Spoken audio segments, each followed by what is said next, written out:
what drew me to become a musician.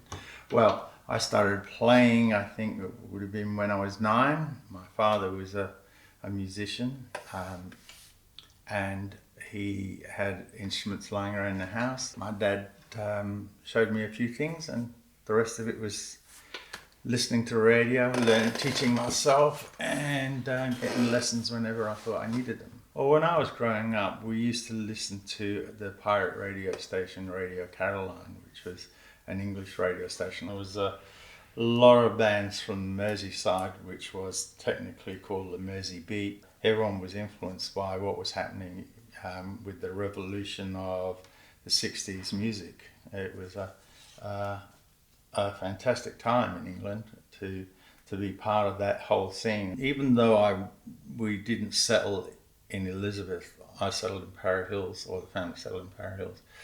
There was a lot of English migrant families that had come over and settled in Elizabeth, and with that came a lot of young people with that English music scene that I was explaining before. There was a lot of music in the northern suburbs. There was bands like the Twilights with Glenn Shorrock. Eventually, Swanee came from the northern suburbs. Jim Barn came from the northern suburbs. Lots of people came from the northern suburbs.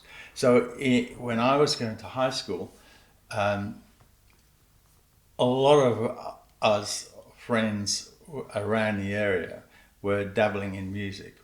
Everyone at school was playing instruments. We didn't necessarily have music lessons, or music wasn't really part of the curriculum. But we, as friends after hours, after school, we'd get together and we'd form bands and we'd jam. And yeah, it was just a great hive of music activity. Every state in Australia had their own thriving music scene. But I can speak particularly from Adelaide, which is where I was growing up. But there used to be 2 commercial radio stations, 5AD and 5KA, that played pop music. Both of them played local bands. Local bands recorded in a local recording studios. There was a local record pressing plant, so young bands or any band could go into a recording studio, record their record, go and get it pressed, have it in record shops around Adelaide, and then have it played on 5KA and 5AD, and every week in the newspaper there'd be the top 10 or top 20 charts, and you'd see the different bands, the different Adelaide bands in the charts, and you could follow their success. There were many hotels around Adelaide that you could play on any night of the week because there was a dedicated room for it. A stage was set up, all the audio and lighting equipment was set up, and you just had to turn up and play. Certainly a lot of live rooms went by the way, and that's the way it is. When I started playing with bands, my idea of writing songs was the band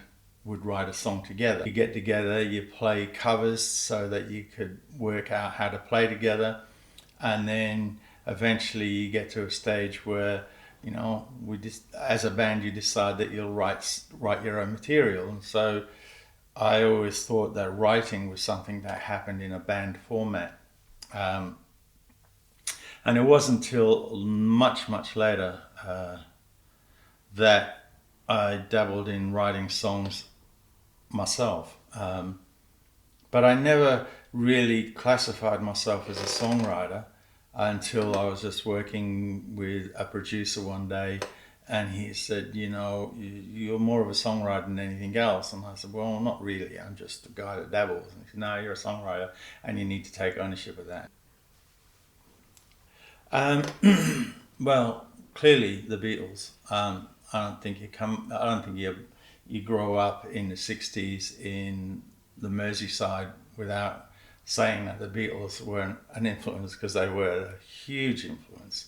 I've always enjoyed the ability to write something different and not rely on what they've done in the past.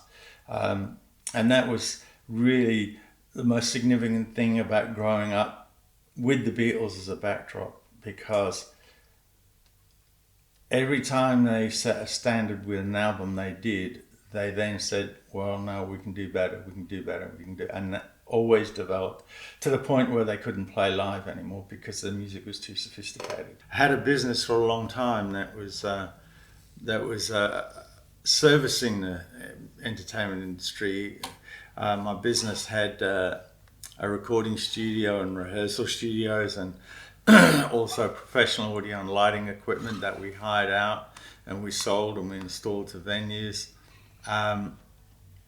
And for a long time, I was on the sidelines watching other people play, but it kind of didn't bother me, because at that stage I just noticed that the music industry, as I saw it, was kind of not an industry that I wanted to be part of as a musician anyhow, because everyone was doing some very strange stuff into tribute bands and party bands and cover bands, and the whole original feel of the music industry seemed to have changed or disappeared, and that was kind of like a really main part of my attraction to being in music, was to create rather than emulate, and so I was happy to be on the sidelines. It was just a change. I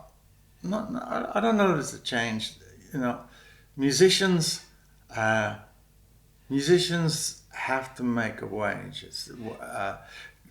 Professional musicians need to have a livelihood, and when a professional musician needs to make a living, they have to play what gets people to venues, and unfortunately, tribute bands attract a lot of attention from the general public, and so for a professional musician, it makes a lot of sense to be in a tribute band if that's where you're getting your source of income from. I've never been a musician that relies solely on music, playing music to get an income. So that gives me the luxury of being picky about what I want to do musically.